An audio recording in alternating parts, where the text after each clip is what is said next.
UP police सिपाही भर्ती परीक्षा के चौथे दिन शुक्रवार को अलग अलग जिलों में 13 युवकों को पकड़ा गया है। सबसे ज्यादा मेरठ में 3 युवक पकड़े गए हैं। पकड़े गए युवकों में ज्यादातर दूसरे के स्थान पर पेपर देने पहुंचे थे। कुछ युवकों ने फर्जी दस्तावेज लगाए थे। जौनपुर के तिलकधारी इंटर कॉलेज में दूसरे के स्थान पर परीक्षा देने पहुंचे युवक पर गेट पर जांच के दौरान ही पुलिस को शक हो गया। हालांकि उसे परीक्षा देने दिया गया। वह पुलिस की कस्टडी में ही परीक्षा देता रहा। परीक्षा समाप्त होते ही पुलिस ने उसे गिरफ्तार बनी।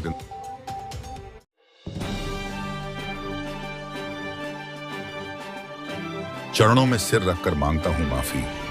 शिवाजी की मूर्ति गिरने पर महाराष्ट्र में बोले पीएम मोदी। उन्होंने कहा, पिछले दिनों सिंधुदुर्ग में जो हुआ मेरे लिए, मेरे सभी साथियों के लिए छत्रपति शिवाजी महाराज सिर्फ नाम नहीं है। ये सिर्फ राजा महाराजा नहीं, हमारे लिए छत्रपति शिवाजी महाराज आराध्य देव हैं। मैं आज सर झुकाकर छत्रपति शिवाजी महाराज के चरणों में मस्तक रखकर माफी मांगता हूं।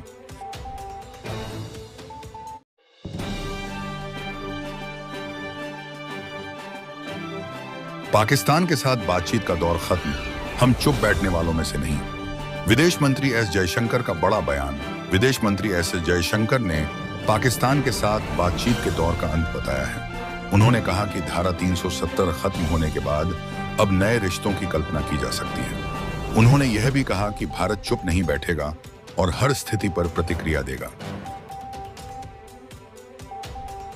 विदेश मंत्री एस जयशंकर ने कहा, पाकिस्तान के साथ निर्बाध बातचीत का दौर खत्म हो गया है। जहां तक जम्मू कश्मीर का सवाल है, धारा 370 खत्म हो गई है, तो मुद्दा यह है कि हम पाकिस्तान के साथ किस तरह के रिश्ते पर विचार कर सकते हैं। ऐसे में अब सवाल यह है कि हम पाकिस्तान के साथ कैसे रिश्ते चाहते हैं। जयशंकर ने आगे कहा कि हम चुप नहीं बैठेंगे। घटनाक्रम चाहे अच्छा हो या बुरा, हम उस पर प्रतिक्रिया।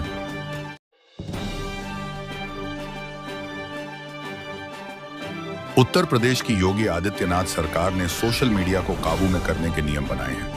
काबू में करने का मतलब है कि सरकार के खिलाफ लिखने वालों को सजा दी जाएगी और सरकार के समर्थन में लिखने वालों को मोटा इनाम दिया जाएगा। कुछ दिन पहले खबर आई थी कि केंद्र सरकार ने ब्रॉडकास्ट बिल का मसौदा सभी संबंधित पक्षों को भेजा था, लेकिन उसे तुरंत ही वापस ले लिया। बताया जा रहा है कि इसमें मीडिया को नियंत्रित करने के प्रावधान किए गए हैं। मीडिया में सोशल मीडिया भी शामिल है। महज केंद्र सरकार ने विरोध की संभावना देखते हुए बिल को वापस ले लिया, लेकिन उत्तर प्रदेश सरकार को विरोध की परवाह नहीं है। सरकार ने सीधे तौर पर इनाम और सजा दोनों का ऐलान कर दिया। अब सोशल मीडिया के इन्फ्लुएंसर्स को तय करना है कि सजा भुगतनी है या इनाम पाना है। सजा का तो पता ही है कि योगी सरकार बुलडोजर चलवा।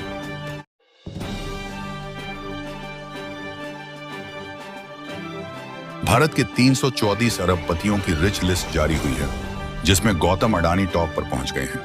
इसके बाद रिलायंस इंडस्ट्रीज के मालिक मुकेश अंबानी हैं। यानी हुरुन रिच लिस्ट में गौतम अडानी भारत के सबसे अमीर व्यक्ति बन गए हैं।